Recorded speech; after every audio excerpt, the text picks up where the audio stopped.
All right, coming to you from Fan Cave Studios, we are back for episode 32. Beautiful. The new Fan Cave Studios, we should add. Yes. Guys, this is a very special episode. We are coming to you from our brand new studio. So for our YouTube watchers, you can see the new setup we have. Nick, why don't you tell us about the process of getting this studio put together? Yeah. So I moved into a new house back in April. We had a nice basement space, and my wife was nice enough to give me full reign on the basement. And so I said, hey guys, what if I like turned the basement into like a studio specifically for the podcast? Yeah. And been working on that this summer.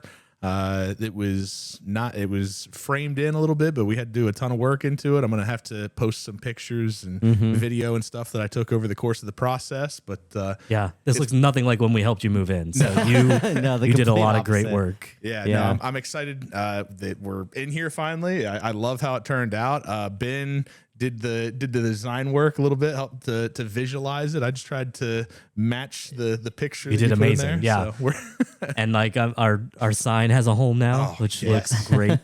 That is So happy with that. Yeah, I'm so excited to have that on the wall. So I think I can represent the amount of work that I put into this. Michael, you're the pretty face. You're here to attract the viewers. yeah. Well, actually, I did make one contribution. So if you look behind us, we have a few little nerd items Our trinkets. on It's display. gonna Our trinkets, evolve. yeah. It is going to evolve. We're going to add stuff, but I brought it's a strip of film from the Sam Raimi Spider-Man movie, the first one. Nice. That. Yeah, so I brought Beauty. that for display. Beauty. What scene is it? So it's the scene where he's fighting Green Goblin in the burning building, Nice. and Gobby throws his I don't even know what those are called actually. His little Good one. Little pumpkin bombs yeah, or whatever they were. something Yeah. like that. Yeah, That's really cool. Where'd you get this from, Michael? dude. I found it in an antique store in Indiana of all places. Sweet. Yeah, and I'd never taken it out of the package, so I took it out and threw it up there. So yeah. Anyway. Yeah, so a couple odds and ends. Kind of use it as a place to, I don't know, maybe highlight some of the future episodes. Maybe bring in our show and tell items and put them on the shelves behind us. Yeah, That'd be we fun could to start do. doing that. That'd be fun. It's more excuse for us to buy nerdy stuff, and we could just dump them on Nick now. They can they could just live here. So No, but I'm so excited to be in the new space, and Ben worked hard getting all the equipment over here and getting us set up, so looks beautiful. Michael brought in another thing that's really important. We got some beautiful new studio lights that I think our production quality took a big step up just now. Like, Yeah. Okay. Good. next to some new cameras, which I've been budgeting out for. So Yeah. we'll see. So you guys be the judge of that. When you see this new video and the new podcast space, let us know. Like, is the production quality, has it gone up? What do you feel? So, Yeah. Please say yes with all the work we've put in. Exactly. if not, my feeling won't be hurt anyways. I've only got one, so no, I'm just kidding. One feeling. One feeling. No, I already know. In my heart of hearts, I know that our production quality has gone up. And you know what? Yeah, exactly. It's not about you guys, as we've said from the beginning. It's actually true. just This is about true. us. It is not So, about the three of you, okay? I'm just yes. kidding. Nice. All right, well, Nick, why don't you hit the intro? Yeah, let's do it. Welcome to Fandom of Fandoms, the show where every single episode we are diving into the worlds that fans love the most. And today, we're excited again to just be the three of us. And we're going to be focusing in on our guest as being Ben, talking to us about Community. And it's going to be a lot of fun. We're hitting a sitcom spree. Yeah, we over are. the We next are. few episodes. So it's going to It'll be fun. good. Yeah. Looking forward to do all of them. Man. So, okay. What do you guys know about Community? Yeah, we like to start with kind of our past. Well, what is it called? Yeah, our Expertise experience. or, Sure. Yeah. So for me, it's funny actually. I think I've seen a total of about 5 episodes. Okay. And I think I actually watched them with you Probably. in college. Probably. Because you would just have it on. Yeah. I remember. So I'd kind of, we'd be in and out of the apartment and whatever. And I think I just saw some haphazardly. Okay. Now, obviously, I know, some of the memes and whatnot that have come from it. But I think, honestly, that's really my background. I mean, I really couldn't tell you anything about the characters. I mean, yeah, I'm totally new to this. So, but Nick, what about you? I watched a decent amount of it. I will say that at the beginning, I don't want to say I was like a Community naysayer. I don't know. It was just one that I didn't get into while it was on the air for sure. I knew that it was bigger. Obviously, that would have been, because when we were in college, that would have been towards the end of the show. Correct, And yeah. Ben, you were a fan of it back then. Oh, yeah. Too, for sure.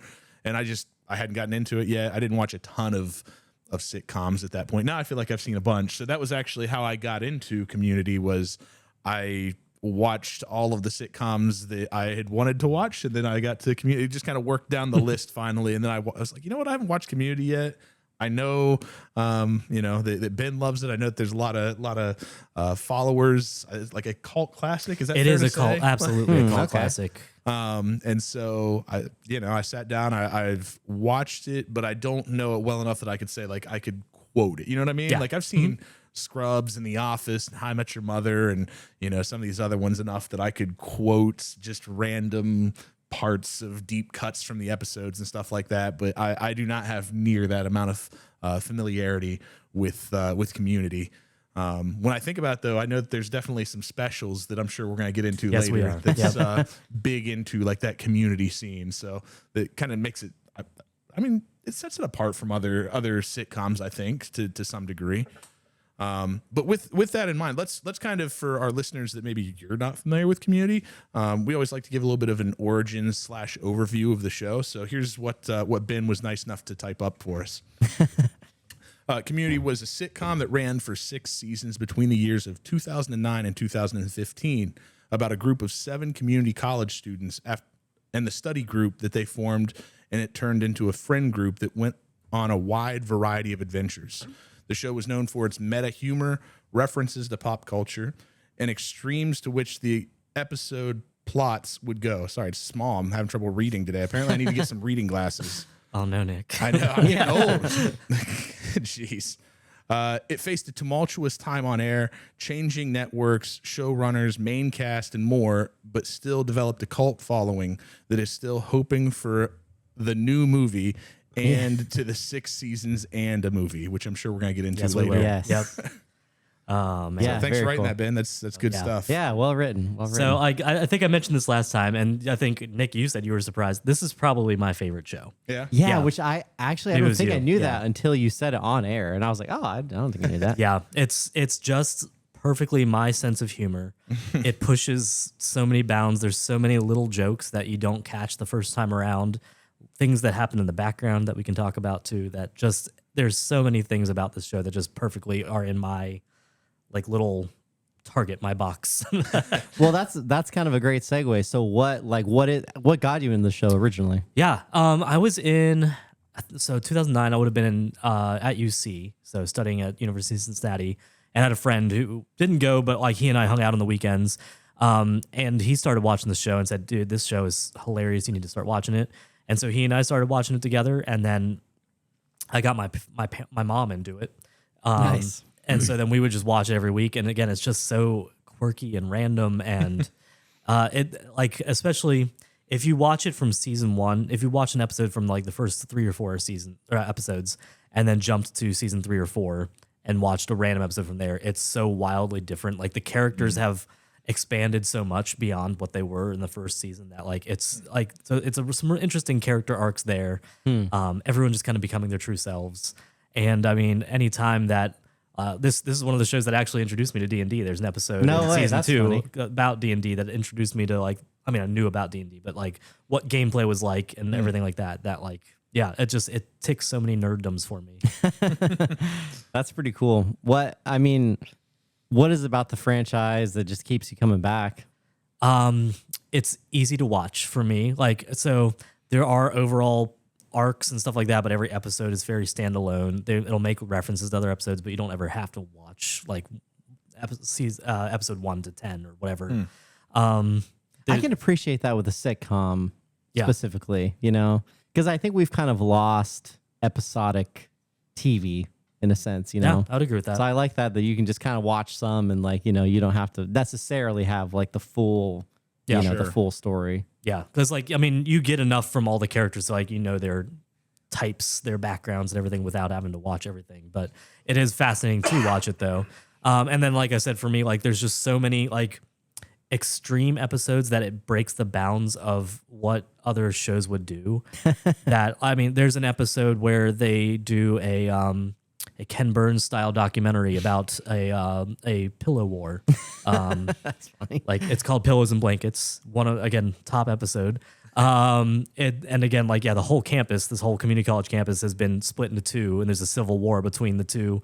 A pillow fort versus a blanket fort, and there's just they act like it's the Civil War. It gets extreme, and like again, it's one of those things that I was talking to someone about this the other day, and it's like everything that happens is like canon in the sense that like everyone acknowledges that it happens, but we don't address just how ridiculous it is most of the time that like that happened. Yeah. Wow, very cool. Well, we've hit on this a little bit. I mean, you kind of I guess I'll bring this back up. So we know there's a lot of specials within the show. I personally think, without knowing a ton of background into it, that sets it apart. I'm thinking about like the claymation episode. Oh yeah, and like yep. I think there's a musical episode too, right? The one that you just mentioned as well. Like just these weird kind of quirky episodes that really set it apart.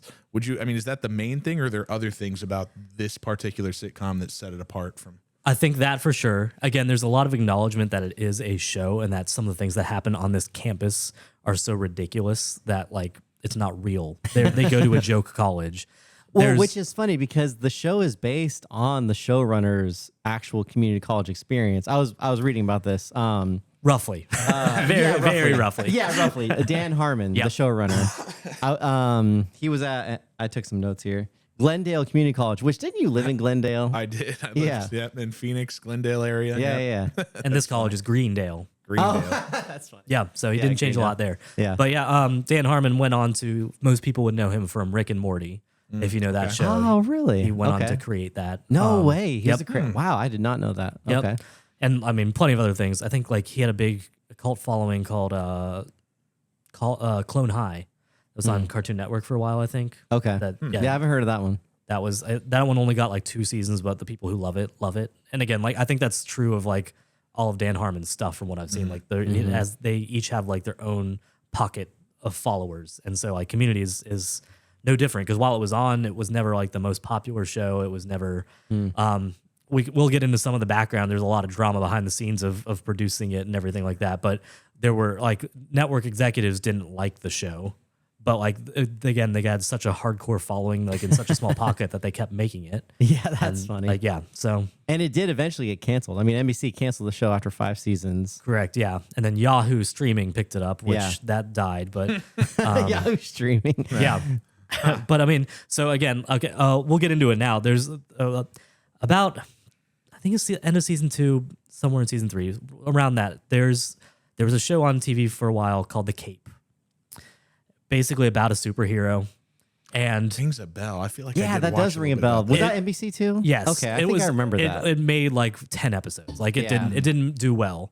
But one of the characters, Abed, there's a couple scenes with him where he gets obsessed with the show, and he starts wearing a cape around campus and pretending he's a vigilante, like crime fighter sort of guy, and he keeps like. The joke is like Jeff, one of the other main characters, keeps saying like, this show's gonna die immedately. Stop acting like it's so cool. And Abed will run away and say 6 seasons and a movie, and just like so that just became like such a hashtag, a meme, a phrase for the show, that 6 seasons in a movie. And so that's why, like again, when they got canceled on NBC, Dan Harmon, who had taken back over, was like, I need to find someone to make it so we can do 6 seasons. Yeah. And so they have the 6 that's seasons. Cool. And we'll talk about it later, but there should be a movie coming. I was going to say, I think there have been rumors about a movie for quite some time. Yeah. We'll get into that later. But yeah. Well, talk to us about so I brought up the claymation episode. Are there any other, what else stands out to you as being like just these, I don't know, other crazy episodes? Yeah. You mentioned the musical one. That's a spoof off of Glee. It's specifically a Christmas special. And basically anyone in Glee Club is brainwashed, and they try to like get each other into Glee Club, and so it starts with just one person, and then he starts singing to someone else, and they convince them. So it's a musical episode, but it's also like this like cult episode in some way, and it's really it's super amusing. Especially all the songs are very, again, tongue in cheek. There's one song, one of my favorites, which I don't know how much of it we can quote, but it's essentially Annie is the character name, trying to seduce one of the other characters into joining, but she does the typical like think like Betty Boop style character of just like overly sexualized, but she starts like doing like baby talk sort of stuff, and he's like, at some point this just doesn't work. Like at some point you just sound like a baby and it's not attractive. And she just like takes it to an extreme after that. And so again, everything's just very tongue in cheek and just oh gosh, like, just ridiculous stuff that you wouldn't see anywhere else.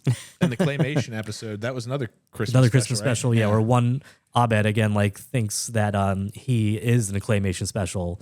And so everyone else in like a group therapy session, like comes to pretend to go on a claymation adventure with him.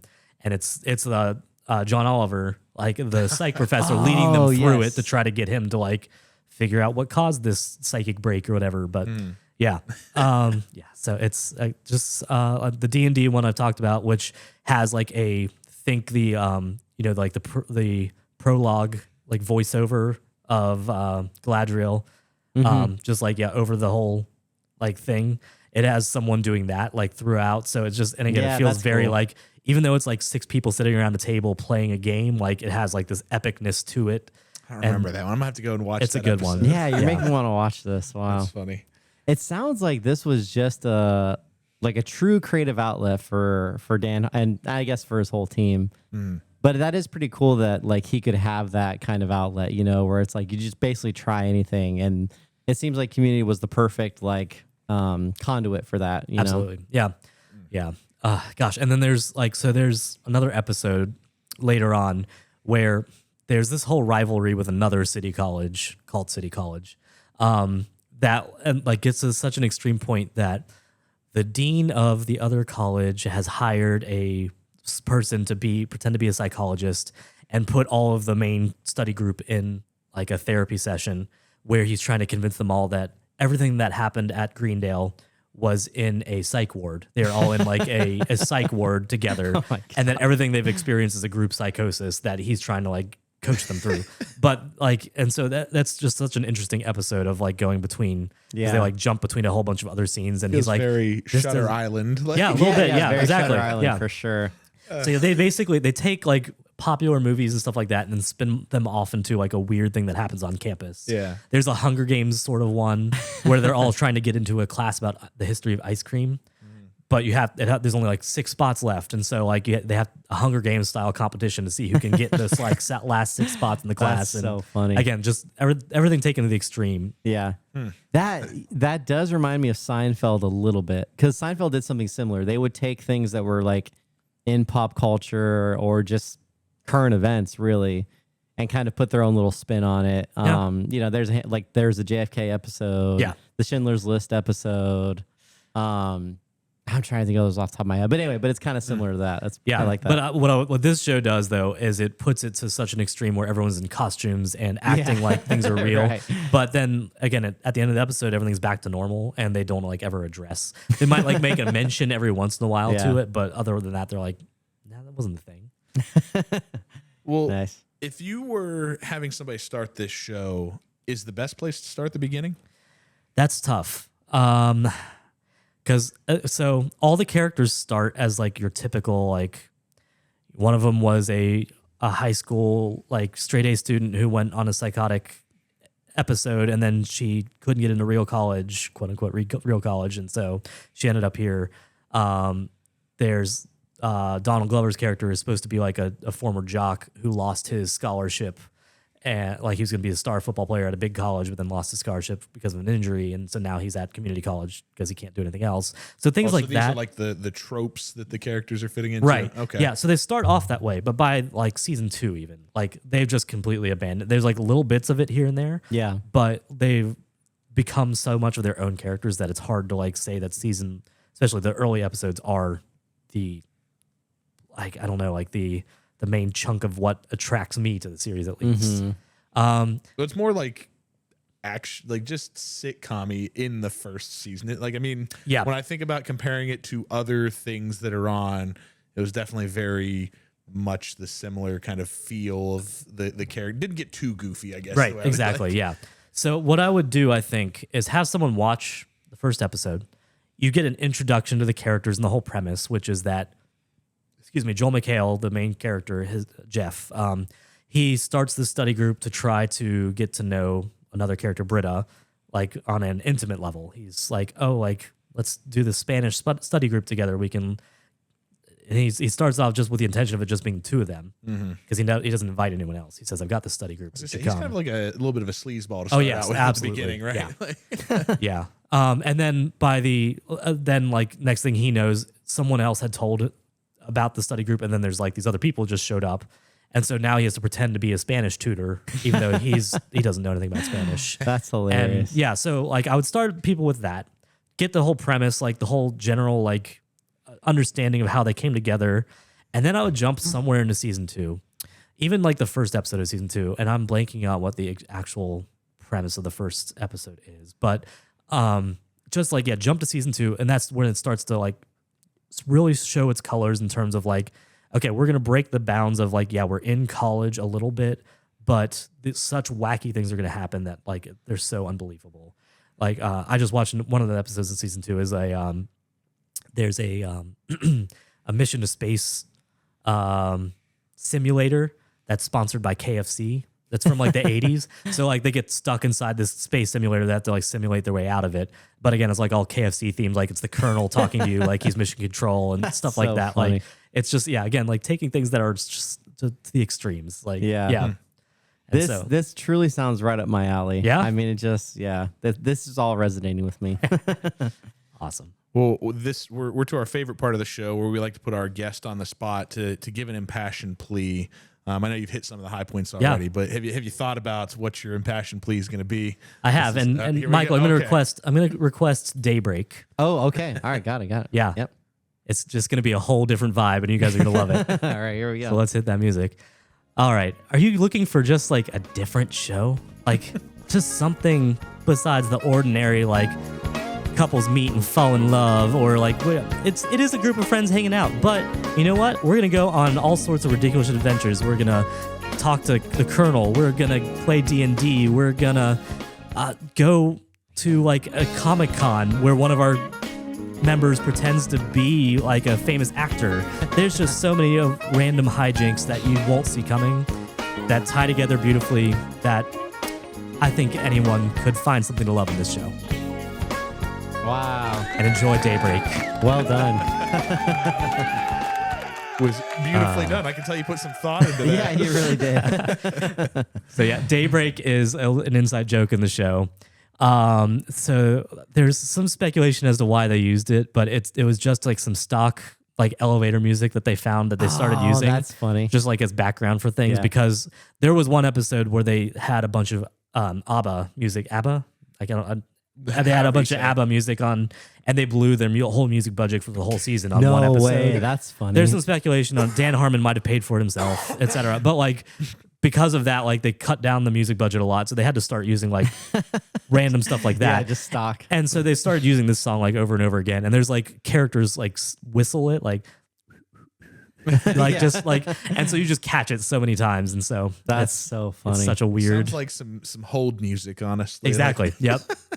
What you'd hear on the phone if you call a company, maybe the community college. Honestly, that's yeah. I love how meta the show seems to be. Oh, you yeah. know, like just so many meta references, like almost like self-referential. Yeah. You know, 100%. Yeah, I love that. Nice. Well, let's go ahead and take a quick break, and then we'll be back with some more discussion. Give me some more time in a dream. Give me the hope to run out of steam. Somebody say it could be here, it could be wrong. I like it. I was gonna say, I really do. I like it's the a great theme theme. music a Yeah. lot. Yeah. It's very catchy. Yeah, it is really catchy. Who's it by, Ben? Do you know? I believe they're a band called the 88. Oh, is it? I think. Huh. I have to double check that, but yeah. Nice. All right. Well, we're gonna jump into our fandom culture segment. So starting off, Ben, is there any content outside of the main show that you enjoy, listen to, watch, etc.? I know there's a couple podcasts out there. There's a fan one called 6 Seasons in a Pod. Oh, nice. I haven't actually listened to that one, but I know it's out there and exists and is pretty popular. There was also one for a while during the COVID times called The Darkest Timeline that had Joel McHale and Ken Jeong. So two of the stars of the show. Mm-hmm. And the two of them just have such a ridiculous friendship where they're just constantly negging each other and just like ripping on each other. That like it's about 50% about the show, maybe about 30% about like they go over like, again, we were all experiencing COVID together, so they were all talking about like the changes. And Yeah, sure. Ken Jeong, if you know who he is, Michael? Yeah, I know, Okay, yeah, he's an actual doctor. So like he was going over like from a medical standpoint what everyone was saying and like giving his opinion on stuff, and then the other 20% of the show is them just ripping into each other, like making so much fun of each other. So Yeah. but that's a good time. Yeah, that's about it right now that I know of. Yeah, that's cool. Are there? I feel like I'm gonna be Michael right now. Yeah. Are there any community Lego sets? I've seen some fan made ones of like the Some study mocks room, out like there. but I feel like that'd be a pretty easy one to throw together. I mean, it'd be it's fun as heck for Yeah, sure. But yeah. I just had to make sure if the people were playing Fandom of Fandom bingo that I Yeah, brought up Lego yes. for Yeah, them. You know. okay. All right, let's see. So for the bingo players, Lego, John Williams. It doesn't Hans count if you Zimmer. just say it. Yeah, The buzzwords. yeah, the buzzwords. So Ben, Everybody drink. Sorry. yeah, right. What are some? Are there any hot takes either inside the fandom that you've heard or that you have personally about the show? So the biggest hot takes that I know of all revolve around the character Pierce, who's played by Chevy Chase. Oh yes, And there's a lot of drama that happened around the show, which I had as one of our discussion questions, but we can kind of get into it now. do it. So Chevy Chase and Dan Harmon did not get along. There's just a lot of creative differences. There's a lot of stories about what happened on set. There's some stories about what happened off set too. One of them being there was a particular scene at the end of an episode, the video game episode, where they like it all takes place inside of a video game, and there's supposed to be a moment between Pierce and Abed that's like supposed to be a big sentimental moment and like kind of like the heart of the episode and like what it's driving towards. And apparently Chevy Chase refused to film it. And so they had to like work around it. But like apparently Dan Harmon hated that so much that like that they had to like push that hard and he didn't even want to do it. Again, for like something that was supposed to be like the linchpin of the episode, what brought everything together. yeah, That like at the end of the season when they had like the cast rap party or whatever, Chevy Chase didn't come. And Dan Harmon started a chant of F Chevy Chase. Oh my F gosh, Chevy Chase. dude. So again, That's like there's crazy. and that resulted in Chevy Chase calling Dan Harmon and leaving a really awful voicemail that people have heard. And yeah, so there's a lot of drama around that. Like, so have you Well, you listened to the voicemail? I have not, no. Okay. But He got wrote off, right? he got wrote off. Yeah. That only partially had to they do with killed him, him right? and Dan Harmon. They killed Well, him? I mean, Didn't they? not on air. It's not like No, but yeah. I It's mean, like like, he he died died. off. Like I mean, he's Oh my God. he's in his 70s in the. Oh, and okay, so I it's not gotcha. like yeah. So everyone kind of knew it Still, was that's coming. kind Yeah, I of know. extreme. I know. Just kill him off. Well, and that's what some of the hot takes are about the treatment of his character in general. Oh yeah. Because like he started off as a very like his character started off very just kind of like his backstory is he's a very rich like Nebo baby. Like his dad had a company of baby wipes, I believe, and like so he's just got rich baby wipe money. Baby white money. Yeah, which again, ridiculous thing to be rich off of. But Yeah. like his dad had an empire of wipes, and so like he's just the inheritor of that, and so he never did anything. So now he's just at college, just like getting degree after degree, just like because he has nothing else to do, and he's an old lonely man who doesn't have any friends. So like he found community college, and yeah, so he started off kind of like that, like. You I feel thought bad for his him. trope was creepy old man. I A thought, little bit, like a little creepy. Mostly, little bit. he was hitting on one other character a lot, like in a very inappropriate way. kind of but being like a jerky old man, like grumpy old man character. grumpy old man, yeah. There we go. That's a better well, like hashtag old white man says, Yes. which yeah, one of the other characters starts a Twitter that's just repeating the things that he says out of context. Like yeah, oh my god. so there's some bad That's ones. a little ahead of its time. Yeah, and again, this was like 2010. So Yeah. yeah. Anyways, but gradually he just becomes more and more, especially racist. And he becomes by mid season 2 and most of season 3, he's just a complete antagonist to the group. Like he's still in the study group and they still do a lot of stuff together, but it just seems about like every episode he's just constantly butting heads with at least one character, if not more. Yeah. Like the D&D episode that we've mentioned, he's the full antagonist, which the D&D episode's written around the group coming together to try to there's another character, like a minor character that they introduced called Fat Neil. Different times. Yep. And that's kind of the whole point of the episode is that like that character is so severely depressed about being Fat Neil and being called that he like alludes to one of the other characters that he might not be around much longer. And so like the whole thing is like, oh, well, he loves D&D. Like, let's do this thing for him where we can put an adventure together where he's the hero and like, etc. And so they plan this D&D party and they don't invite Pierce because they know that, again, he's becoming such an antagonist and he's so blunt about all of his feelings and everything that he won't help. Pierce finds out, comes anyways, and just like disrupts the D&D game by like bullying Fat Neil. Ah, dang. Like to the extreme where he is now like he's stolen his sword and is running away and like and so again like it that's just kind of like the culmination of like his character is just like he is now just fully against the group and just making fun of everyone and just fully an antagonist. So so again like that's the hot takes around that are like, okay, like is that valid? Like how much did that take away from what the show could have been by just making him such like a nasty character? Because I feel like Chevy Chase, I mean, he's such a heavy hitter. Like if you would have made him more likable and, you know, more of a, not an antagonist. Yeah. And I think that's what some of the behind the scenes stuff between him and Dan Harmon was like, why are you making my character like this? And but at the same time, Dan writing parts for him that like, okay, we had this heartfelt moment, and then Chevy Chase being like, I don't want to do that. Like, that's so again, true. just like That's there's some back and forth, two sides that we don't know everything about. I was gonna say, so going just away from his character and into both, what'd you say? Is it Mark? What's the creator's name? Harmon? Dan Harmon. Dan Harmon. Sorry, I was thinking Mark Harmon. That's a different guy.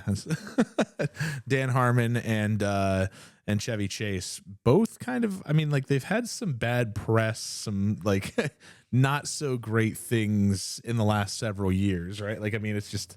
I don't even think I've heard of like. No? I mean, you know, I'm off social media. I don't know anything. Dan Harmon did have another thing during the whole Me Too movement. One of the other writers came out and said some stuff about him. Yeah, I gotcha. He did come forth and apologize, and like, you know, I think he handled it well. And like he's less been the topic of that because it was just one person who said that. And so like again, both of them have a lot of negative press probably. So, and they both are not the best people. I was gonna say that's what was interesting to me when you were telling me that they weren't like getting along at all, and then like maybe it's this. I don't know. Maybe personality wise, like they're too similar. I don't know. Could be. I mean, especially like Chevy Chase coming in and as like the veteran comic, the veteran actor of your show. Like I guess maybe Chevy Chase came in and like thought that like he should have some more clout, some more like pull on how things go. And Dan Harmon didn't like that, but kind of makes sense. Like I said, he is a heavy hitter. I mean, that's a big name to just have. Like outside of National Lampoons, does Chevy Chase have much in the way of SNL? SNL, yeah. Okay, I just didn't know. Like I didn't know what the like. That's Three what Amigos. I think of. Three Amigos. Okay. Yeah, he was kind of in with Martin Short, Steve Martin. I guess I'm thinking Three Amigos, but I feel like the SNL crowd, like the original SNL crowd. Okay. He was kind of in that. Yeah. And then he kind of fell off for a while. Wasn't he in Did they leave him off of the 50th anniversary episode? I feel like they did. I think they did because again, like he just has so many negative things around him, not just from Community, but from other sources. Sure. Ironically, Joel McHale, there was a movie that came out about SNL, I think, or was it was either SNL or Caddyshack or something like that. I think it was SNL. It was like, I know what you're talking about. Not very recent. It was like maybe 5-10 years ago. Oh, okay. And it was not as big of a movie as the one that I think you're thinking of. But regardless, Joel McHale, the lead of the show, ironically played Chevy Chase in it. No way, that's funny. He was like, I have some inside information on like what he was like. So yeah, seriously. I'm gonna take us on a quick sidebar. Joel McHale, he was on The Bear. Did you guys watch The Bear? Oh yeah. Yep. Yeah, He's was the chef, the Michelin starred chef. Which it's so I don't think I've seen him in a serious role, and he was like scary. Yeah, in that he's only in like 2 or 3 episodes, but he's only a couple episodes. Chef. So the restaurant that Carmi was working for in New York, the Michelin starred restaurant. Yeah. I did not know that was him. Yeah. What? Yeah. Again, he takes on a whole different persona. Totally different personality. It's like, whoa. now I'm sitting here like you say it, and it's like, okay, I can see it, but like I did not. We'll pull up him as- we'll pull up the clip later. But Yeah, yeah, yeah, it That's is- hilarious. again, like it was when I saw that episode, I was like, that's not him. Like so, like Well, he's in a lot, right? Like he's in a decent amount of the episodes. He He's shows probably up in. I might be in like 4. Okay. Think so? He's got flashbacks. Yeah. like That's what here I'm and saying, there. Yeah, but yeah. All right. Anyway, okay. Before we transition to the group discussion, I have one fandom thing I want to bring up. okay. Talk to us about the legendary Beetlejuice joke that took yes. 3 seasons to pay off. Okay. Do you know about this, Nuke? No. Okay. So there's the first 2 seasons, as you said, there's just 2 times offhand that they just mention Beetlejuice. Like one of them just says, like, there's one of the characters named Britta, and another girl kind of mockingly is like, what's her name again? Like Better Butter Beetlejuice or something like that. Like Like you just said it 3 times. Here well, we go. no, they only said Beetlejuice one time there. But yes, so they said it once there. They said it once in season 2. And in season 3, they finally said it a 3rd time. And as they say it, again, you don't know about it. And a guy dressed as Beetlejuice just walks through the background. And again, it's not like addressed in episode or anything. I think it's a Halloween episode, if I remember correctly. So, like, it's possible. But again, just the irony of, like, again, we're 3 seasons in. This is the 3rd time that they've said Beetlejuice. And he just walks by in the background. And again, Yeah, just it's clever. I That's like gotta it. be an eagle-eyed fan kind of like. Man, that'd be a hard one to pick up on. well, yeah. And again, once you see it, you can't unsee it. So, yeah. Well, and the thing is, too, think about this. I mean, Community came out before you could really binge. Unless you went and bought the DVDs, you're probably not really just binging the show necessarily. True. Yeah. So these continuity things, like Oh, yeah. season over season, you would never catch that. Catching that, it live. was like, yeah, specifically that was the 3rd time they said it. Yeah, like, exactly. Funny enough, this is gonna come up a lot in our next episode too. But Yeah. How much we'll more get is into another that good later. one for that. How I Met yeah. Your Yeah. Mother has a lot of those continuity things. Yeah. I was telling someone else about, so there's Abed. He has an episode in season 2 where he just says, we're just talking about background stuff. So like, again, this is the meta nature of the show that I love. So Abed's whole shtick is that he's so into movies and shows and stuff like that he can only relate to things through those. Like whenever something's happening, he's like, oh, this is a bottle episode because we're stuck here and blah, blah, blah. Like, or like, well, if you were this character, this is what you would do. Like that's how he kind of relates to everything. So he has one episode where he's like, I can't remember the exact premise, but he's basically like, you know what? I'm going to take a backseat this episode because I've been like in the forefront a lot. And so he legitimately is in the background of like so many shots of that episode. That's so funny. But the funny thing is like, so he's like talking to this girl, a pregnant girl, and he's just talking to her like every time throughout the episode. And you can kind of gradually see her like get more and more like ready for labor. And then by the end of the episode and the culmination of like everything else happening in that episode, he's in the background delivering a baby. And like everyone else is just like doing their my thing. gosh. And so at one point, like everyone's like, Abed, where were you? And he's like, oh, I was just busy. You know, I was just doing some other stuff. And it comes up later where another character, one of the main characters, has a baby on campus and he ends up delivering it. And everyone's like, how do you know what you're doing? He's like, oh, I delivered a baby last season. You guys weren't watching? Like, That's really funny. Again, like it's just Just so super yeah. meta. Yep. Oh, Yeah. for sure. Wow. I love that. I mean, that's great. Well, let's go ahead and jump into the group discussion a little bit. We got some good questions to talk about. Some of it you've already hit on, so I'm going to try and get the stuff that you haven't. Out of the minor characters, and there's a lot of them in the show. We've already brought up some of them. Who's one of them that you wish had more screen time or that we learned more about? Michael, there's a sound clip I need on there. All right. Pop, pop. This is from a character named Magnitude, who his name is Magnitude. He just randomly pops up in one episode. Pops up. And that's his catchphrase. Nice. I can't remember if they like introduced him as like they basically make it sound like he has the persona of like a rapper or like, you know, like some big hip hop artist. And that's his catchphrase is just pop, pop. And he just goes around saying it. It goes on to the point where like this character they bring in for there's like a campus election for president, student body president. And he's one of the finalists and he is having a debate with someone else where he just keeps saying pop, pop over and over again. Like his answer to everything is pop, pop. And everyone loves it. Like he's just such a crowd favorite. Yeah. But we don't know anything else about him. That's he's just funny. like, that's like kind of his only shtick is every time he pops, I keep saying it. Every time he appears, he just says he works in pop up somehow. And then that's it. Like that's his whole thing. And everyone's just like, yeah, that's magnitude. Yeah, that's amazing. So again, it's kind of funny like that, but at the same time, I would like to know so much more about this guy. How many episodes is he in? Maybe a dozen. Okay. So he becomes a fairly regularly occurring minor character, but you just know that when he's on screen, it's just going to be directed towards him saying pop pop. Yeah. All right, before I ask my question, should we do a quick rapid fire would you rather? Oh, you're right. We skipped that. I'm sorry. I was That surprised when you went right into no, it, that was but my bad. I didn't. I wasn't paying attention. Jeez. took a week off, Nick, and that's what happens. I forgot. Yeah, I missed the last episode, and all of a sudden, like it's gone, left me. Would you rather have Jeff's confidence or Abed's ability to read people through TV and movie characters? That's a hard one. I think that I initially would think I would love Jeff's confidence just because like I don't have a ton of confidence myself, but his confidence gets him in trouble so much. I feel like that's his character just becomes all about his ego. So I think I'd prefer Abed's ability just to like read people and understand people through characters. It's just fascinating. See, I feel like I've already got that a little bit. Okay. Like, that's the thinking about it as movie I characters. think the three of us out of everyone else we know, we're probably more on that spectrum. You know, That's fair. Would you rather join a campus-wide pillow fight or the annual paintball tournament? I'm gonna say paintball tournament. They just get so crazy that it just would be fun to be a part of. Is there more than one paintball episode? There are 3. Oh, okay. I can't remember the premise of the third one. First one is your typical last man standing sort of one, apocalyptic one.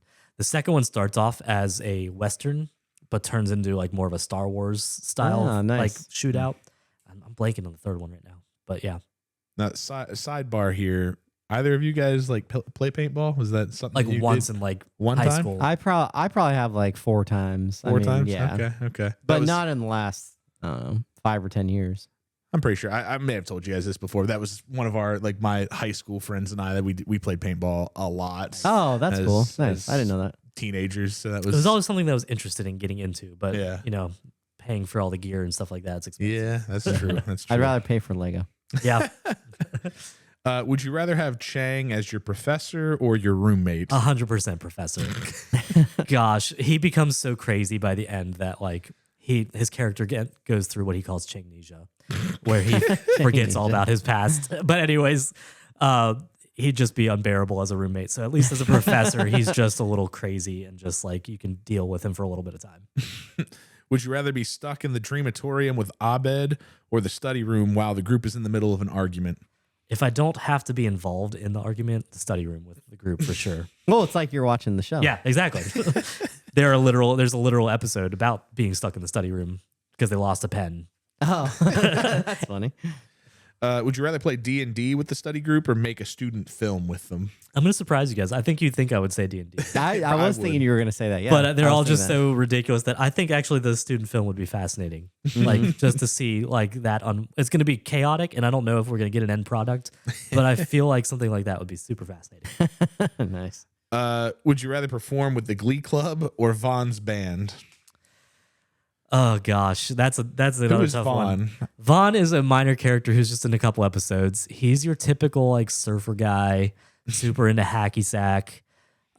His big shtick is he says hello 3 times in 3 different ways, like "Hey, what's up? Hello," like, and so like that's kind of his thing. I think he's just like super like surfer.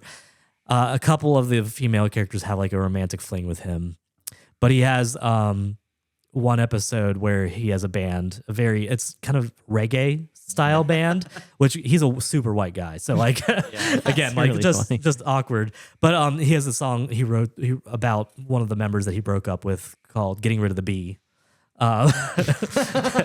Sure.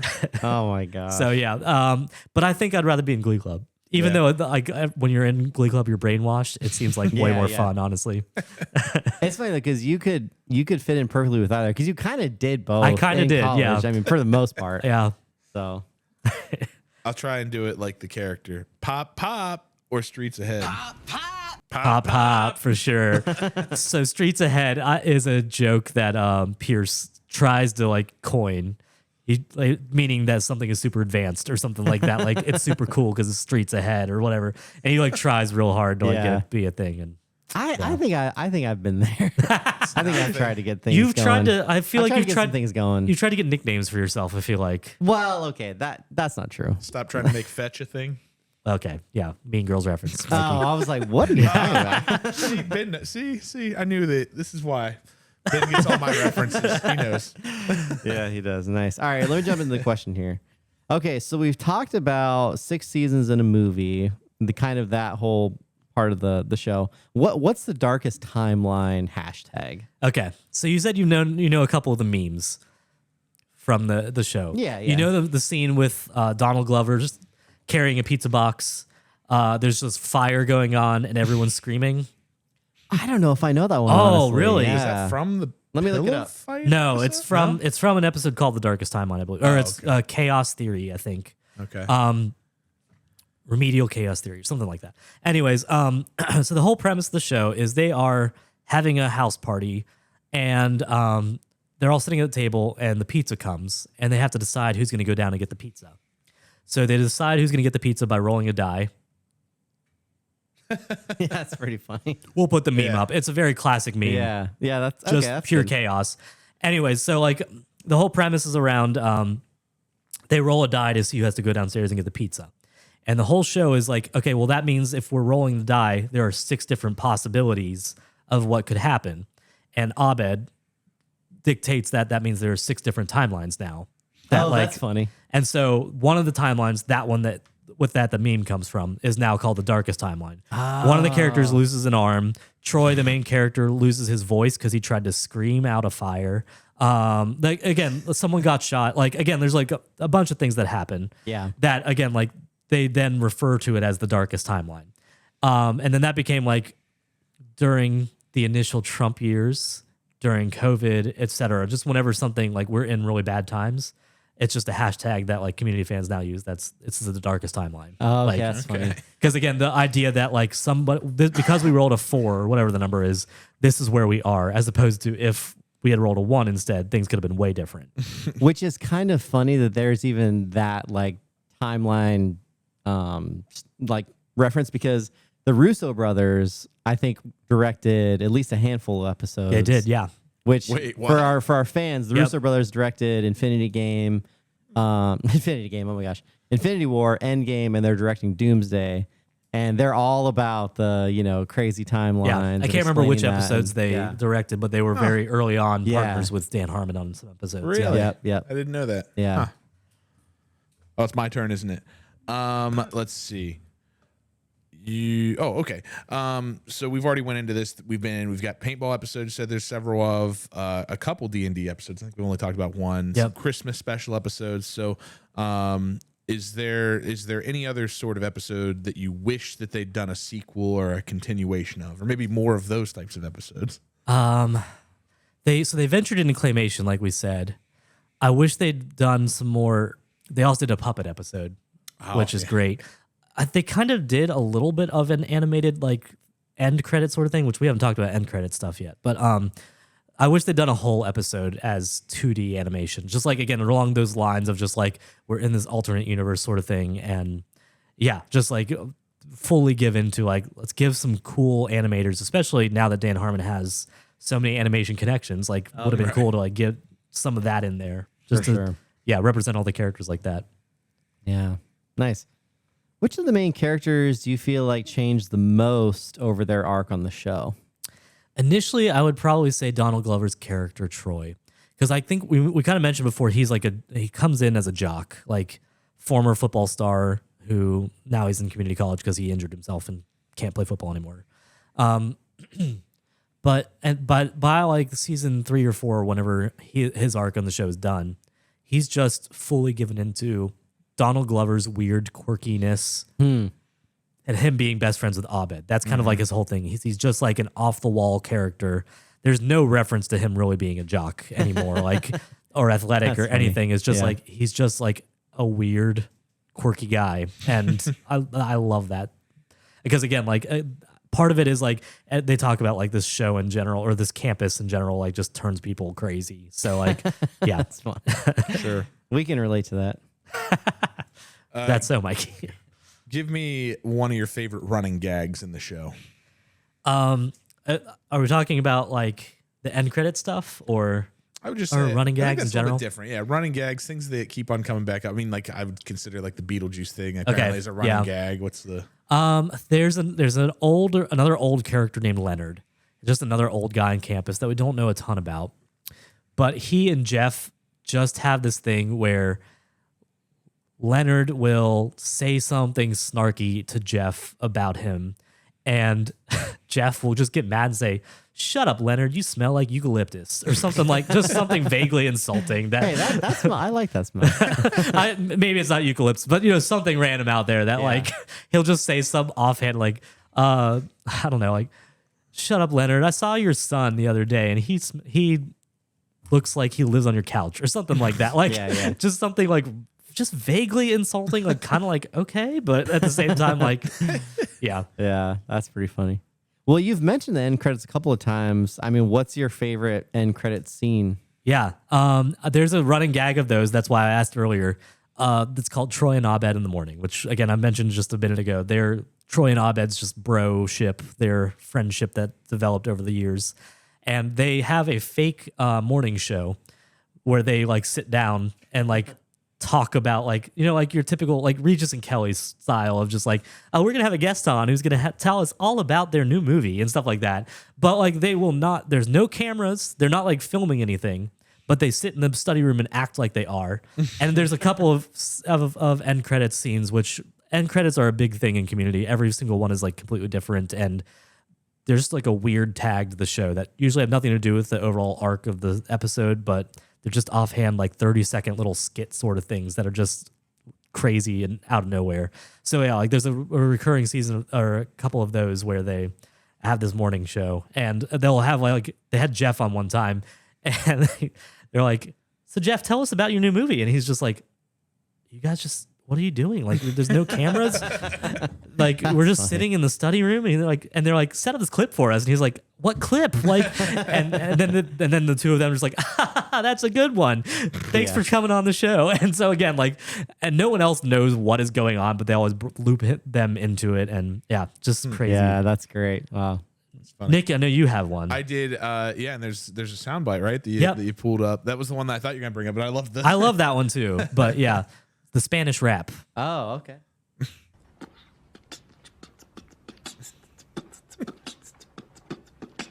¿Dónde está la biblioteca? Me llamo T-Bone, la araña discoteca. Discoteca, muñeca, la biblioteca. Es el bigote grande, pero manteca. Manteca, bigote, gigante, pequeño. Cabeza es nieve, cerveza es bueno. Buenos días, me gusta papas frías. Bigote de la cabra, es Cameron Díaz. Yeah, boy. So, Mike, what are they saying? Because Well, I got that the beer is good. yep. No, so there are subtitles intentionally during that. Okay. So again, like this is during season 1 when they're in Spanish 101. So they're just random Spanish phrases just mashed together that kind of rhyme. That is so funny. I love that. And Wow. there's a callback to that in season 2 where Betty White is a guest star for a couple episodes. I've forgotten that too. Yeah, and so she sings along with them in Oh another my rap gosh. that again maybe we'll look it up after this, Yeah. but I highly recommend everyone go look it up because it's super funny. Well, that's. no, no, I was gonna say that's. Like, a good do I need to segue. talk to? Oh. No, yeah. No. The next question was actually going to be, who's your favorite guest star and why? I don't know if he qualifies as a guest star. Okay, sorry. My favorite guest star is LeVar Burton. Who is that? Reading Rainbow. No way. Yeah. That's and funny. also Star Trek. Yeah, Star Trek. Yeah, that's right. He comes on the show as LeVar Burton. Just he plays himself. He plays himself in 2 episodes, I believe. That's amazing. Wow. The first one is because Pierce pretends he's dying, and so he's giving all the other group like wishes, and he knows that Troy loves LeVar Burton. Oh. And so he uses his rich people connections to get LeVar Burton to come meet Troy. But Troy funny. is so petrified when he meets him that he just like stares like this and just like he just stares into space. And LeVar Burton's like, so what show do you know me best from? Is it Reading Rainbow? Is it Star Trek? Is it blah, blah, blah? Like, and Troy just like just deadpans the whole time. And so That is so yeah, funny. again, it's That's a funny one. yeah. Besides that, we mentioned John Oliver was on the first couple seasons, and he plays a psych professor, but he's a drunk psych professor, and so his character is really funny. Yeah, nice. Love me some John Oliver. Yep. He is hilarious. He is hilarious. I know he's good. Well, okay, so we're coming up on time here. So why don't we just do a couple more questions to wrap it up? What class at Greendale would you most want to take? I mean, History of Ice Cream sounds great. Yeah, that does sound great. The running joke would be ladders. There's just a class called ladders. Okay. And there's specifically a scene where the professor gets up on a ladder, writes "Welcome to Ladders 101" or something like that, and then the whole class just cheers. Like, again, just a nonsense school. Yeah, I'm gonna go with the History of Ice Cream. Okay. Yeah, I love that. Oh, that's good. So this is kind of a deeper one to end on, but we've talked about so much of the goofiness of the show. The bouncing around between these different genres and just the sillier episodes and stuff like that. Do you feel like it hurt the ability of the show to give good character development and like the story of the show, or do you think that is the show itself? Like where would you land on that, I guess? I think that Dan Harmon did a great job of finding ways to do each of these episodes, but still giving some character development to each of them. Like each character, like whenever they have these offshoot episodes, there's still like a central conflict between two of the group members, or something that one of them is going through that the other is trying to help with. That is still like kind of like the anchor point of the episode. And so I think that Dan Harmon did a great job. Which there's season 4, which is called the gas leak season because Dan Harmon wasn't there. And it's just a little bit more off the wall than normal.